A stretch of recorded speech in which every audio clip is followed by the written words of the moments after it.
Hello everyone, welcome back.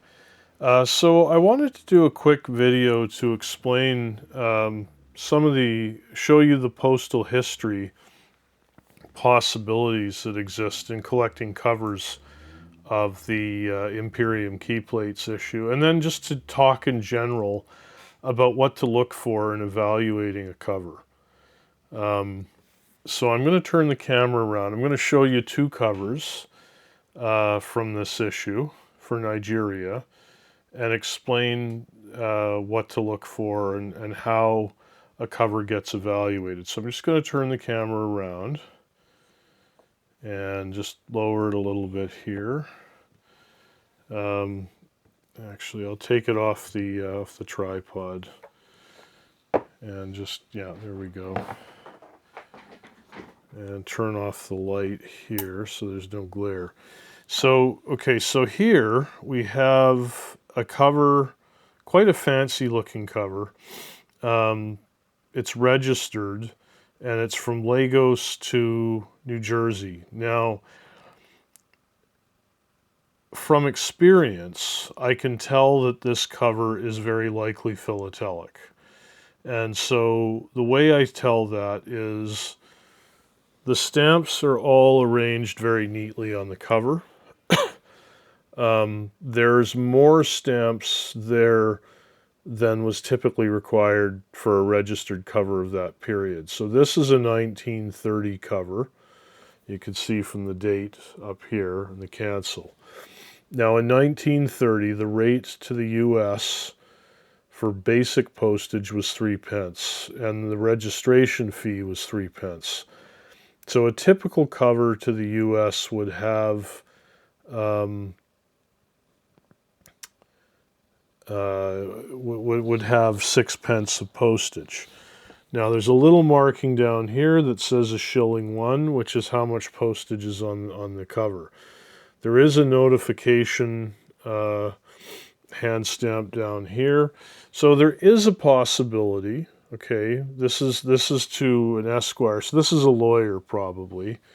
So there is a possibility that this is a legitimate commercial cover sent with money, with extra indemnity purchased to ensure the contents. That is possible, but the fact that there is such a high amount of postage, the stamps have also been placed with the cross marking here for registration in crayon does not touch the stamps. And on a normal commercial cover, like this, the crayon marking would be going across the entire envelope and would probably affect the stamps. So this suggests that a degree of care has been exercised here to ensure that nothing is spoiled. Now that being the case, though, I mean it's still a very scarce cover. In Gibbons, they give you a multiplier to evaluate stamps on cover, and it's typically from 3 times. So for this period, so the triple multiplier would apply probably to a philatelic cover, and if you add this up, this stamp here is quite scarce, the 2.5 penny. It's 15 pounds used, and on cover that would be 45 pounds, and then the rest would bring this up to about $50. So yeah, I think it's probably worth that. But in general, when you're evaluating a cover, there's a number of things you look at. So I've already discussed some of them, but I'll go over them again. So when you're looking at a cover, you look at the destination, where it's going. You look at the rate of the cover, what total postage rate has been paid, and then you look at how it's been paid. And then you look at the cancellations, where it's coming from. So the postal markings, if they're scarce, those have a value as well on covers. So in this case, okay, US is one of the most common destinations for mail from Nigeria. There really are two common destinations, US and United Kingdom. So covers going to those destinations don't really have any premium value for the destination. They would be the basic cover price of between, well, in this period, a basic cover would be about $5. So, the destination doesn't add any value to the cover. Registration is slightly better than basic surface mail, so there might be a slight upcharge for the fact that it's a registered cover. It's mailed from Lagos. Okay, Lagos is the capital of Nigeria. It's the most common cancellation.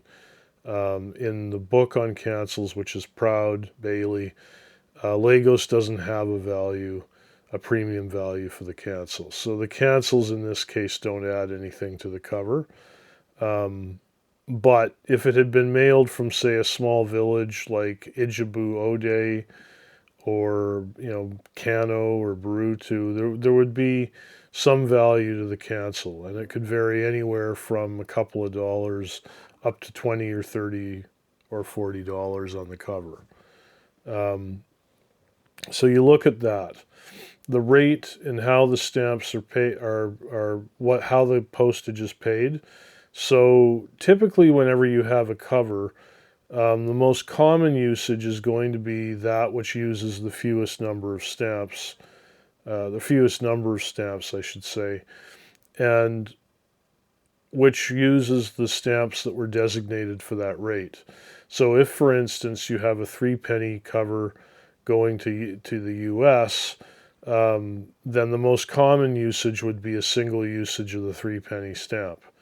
Or maybe it would be a 2 pence and a 1 pence, or maybe 3 1-pennies. But a cover that had, say, a block of 6 halfpennies would be a better franking because it would be less common to find that. Or, maybe 4 halfpennies and a 1-penny would be a better franking, making up that 3 pence.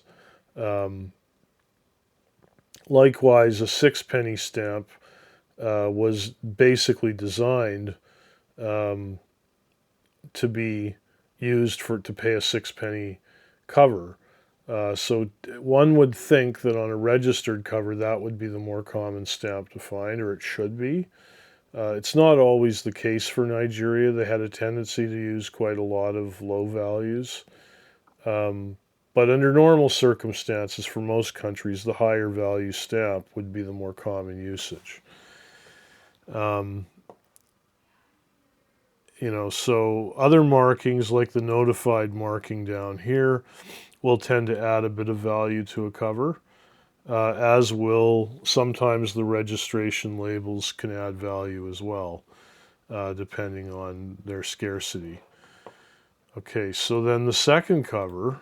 Okay, so here's a cover that doesn't really look like much. I mean, it's got a little bit of damage at the top here. It's not horrible, but I mean, it's a standard cover, commercial cover to Leicester, England. So again, it's not a scarce destination. It's got this interesting sealing wax here. It is a 6-penny cover, so it's 3 pence postage plus registration. Now here you can see the registration cross goes all the way to the edge of the envelope. It's a bit grubby. The stamps are placed they're not as neatly placed as the other cover we just looked at. And they're placed quite close to the edge here, causing this to be a little bit toned. So this is clearly a commercial cover. This is not philatelic. But what makes this cover very good is this cancellation here, which is the government telegraph's cancel for the village, which is Ubiaja. So this is one of the less common villages in Nigeria. I believe in my auction I said that the cancel was worth approximately, I think, $40. Now, what's also good is that these two stamps, this is die 2, and this stamp, this gray stamp over here, is die 1. And die 1 off cover is an 8, it's 8 pounds in gibbons. And because the multiplier for on cover is from 3 times, that's 25 pounds just in the stamp value. So, and it's a good franking. Two pennies and 2 1 pennies is a more unusual way to make up 6 pence. And the mixed dies make it even better. So this cover would have a value based on the value of the stamps plus the postal marking. So I think I valued this cover at about $70. And it's because of those markings. So it's important when you're collecting covers to know your postal markings. And I have a large book, called the Proud Bailey book, which lists all the post offices for Nigeria. And it gives a scarcity rating for everything and an approximate value for every postal marking that can be found. So it's a reference source like that is absolutely invaluable. These covers took me, the ones you're going to see in the auction this week, there's about 40 or 50 lots of covers, and they took me 10 years to assemble. So covers from this time period are not common. They're available, and you can find them at auction and in dealer boxes, but they are not common. And it will take you some time to put together a collection. But it's well worth the effort because, like I say, if you saw this cover in a dealer's junk box for, $2 or $3, it would be a very good buy because of everything I've just shown you here. There's a lot of opportunity with the covers as well as the stamps, as I've shown in my other videos. So that'll do us for the Imperium key plates. I hope you enjoy looking through the auction listings this week. I would strongly encourage you to take a really good look at these stamps. Don't take them for granted. Don't just go by the Gibbons listings. Understand that there is a tremendous opportunity to expand by getting into the script watermark and really, really hammering those issues. The MCA, there's still opportunities there as well in looking at the colored papers, and then certainly any colony like, say, northern Nigeria, where the sets were issued fairly close to the end of the country. There's been almost no exploration of shades or varieties on those issues by Gibbons, so there's an opportunity to pick up some knowledge there and find some good varieties. So that'll do for today. Thanks for watching. Bye.